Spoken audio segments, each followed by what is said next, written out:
Beletsky is of the belief that the SWAPO party has strategically and deliberately placed certain people in positions of power within government structures.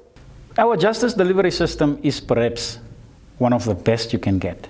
And I say this with the greatest of respect to very few judges that are on the High Court bench, as well as in the Supreme Court. Unfortunately, they are overwhelmed by criminal elements that have infiltrated the justice delivery system. I mean, look, if you look at the government institutions pension fund, we hear about a case that is continuing for so many years. Monies that were stolen, siphoned off from poor pensioners.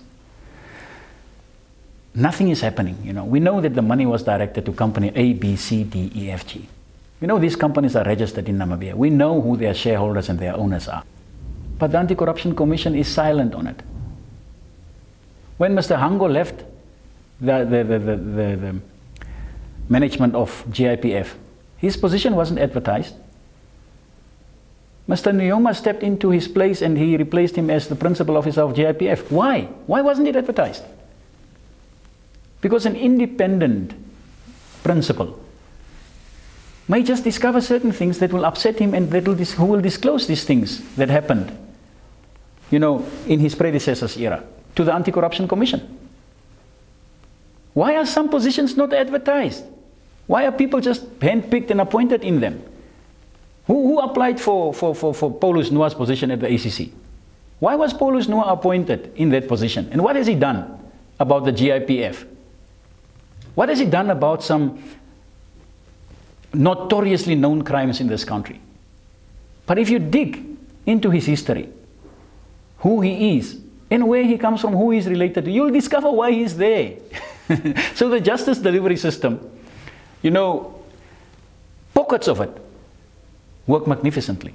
Like you'll find independent judges that really strive to make justice happen. But they are also surrounded by fellow judges who seek to derail this process of justice.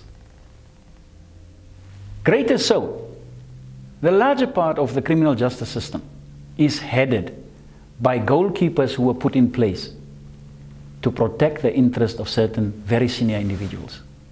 That's the tragedy of life. And if you speak out against it, you are being victimized and you're condemned. You are scandalized. You become a public enemy number one. Right? But so be it.